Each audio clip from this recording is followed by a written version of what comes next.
Then Pistons at Boston last night. They got kind of smoked. Cade finished with 3 points. Boston shot over 53% from the floor. That's a problem. Now, they are one of the better shooting teams in the league, but the Pistons are, get this, Gator, and this product of schedule maybe a little bit too, so I'm not freaking out. I assure you I'm not freaking out. But last year, opponent field goal percentage was a problem. Last year, they were 25th in the league. Opponent shot 47.3% against the Pistons. This year in the early going, they've dropped to 27th in the league, and opponents are shooting 48.5%, which is not great. No, that's a healthy percentage from the opposing team. Yes. Now this is obviously influenced by the schedule, and my gut tells me they've had a tougher schedule than most to open the season. Played some of the better teams here, so we'll see how it shakes out long term. But they played Milwaukee, they played Cleveland, they played Boston, they played Atlanta. Those are the top 4 teams in the East. They have played Golden State, although Golden State is struggling. Didn't they played Phoenix too, right? I mean, so I think you're looking at a relatively tough Oklahoma City, a relatively tough schedule to open this thing up. So it's not anything to freak out about. No, yet, I don't think it's anything to freak out about, but it is. I think it's a lingering concern anyway, carrying over from last year that the defense hasn't been good enough. I don't like watching Cade Cunningham go 1 for 11 from the field. Yeah. And be minus 17 on the floor for his 24 minutes of work. That doesn't look good, but you can chuck games like this away. Just throw it away in the garbage because sometimes ball doesn't go in the net. Now, watching it last night, the effort was, you could see that there was like a little bit of a laboring effort from some of the guys. That it just wasn't their night and maybe didn't want to be there. And I get it. It can happen like that. But make sure it doesn't happen the next game. Because if it becomes a pattern, it's a real problem. Upside, Jaden Ivey was really good in the first half. Finished with 19 points and 10 rebounds. He's had a couple of double-digit rebound games lately. Isaiah Stewart had a double-double. Jalen Duren had a double-double.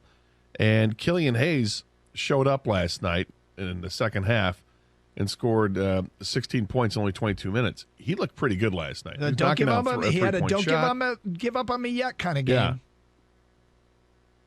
So that was nice to see. But overall, it was not a great performance from the Pistons. They blew it in the first half. They weren't competitive in the first half. In the second half, I think they scored 2 fewer points than Boston in the second half, but doesn't matter. Damage was done. Yep. Now, Jaden Ivey continues to impress. I think this is going to work. It's just, A, they're so young, and B, they just need to learn to play both ends of the floor. Yeah. I really am trying. I mean, they're 3-9. I don't want to get discouraged, and I don't think Detroit should get discouraged. But it's tough when you see loss after loss after loss. Now, the pieces are here. Like, I almost, here's the question. Do you think this starting 5 will be the starting 5 when they're winning? Because I think it can be. I think it should be. Yeah. I mean, maybe it's Jalen Duren instead of Isaiah Stewart. I don't know. But I think that the starting 5 looks pretty good.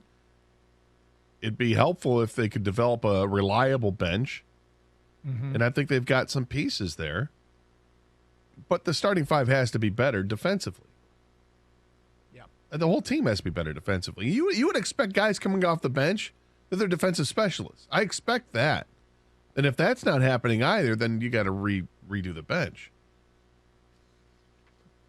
Maybe they need to add a veteran dog that comes in here that knows how to win, that can shut people down, that sets the tone on the deep. Maybe they need to add a modern-day Ben Wallace. Shuts the other team down and sets the tone, and kind of everybody follows his lead.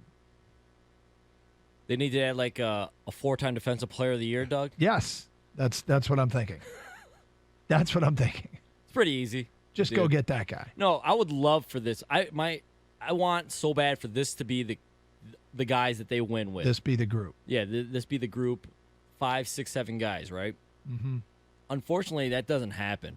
There's going to be like Stewart's not going to be part of this, or Sadiq Bey. I don't know. I'm just choosing those random guys, but because the real core is, or even Bogey, right? I don't know if he'll be. I know he just got the 2-year extension, but when they actually start really winning, I mean, it's probably going to be Ivy, Cade is the two I can like really put my stamp on, and then everyone else, I don't know. They might have to move those guys for that defensive player of the year, Doug, right? Or that veteran.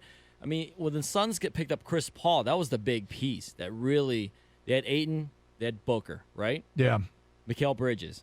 And then everybody else, Crowder, Paul, whoever you fill in, those are the guys that get you over the top to make you a real contender, along with the guys developing like Booker and Bridges and Ayton.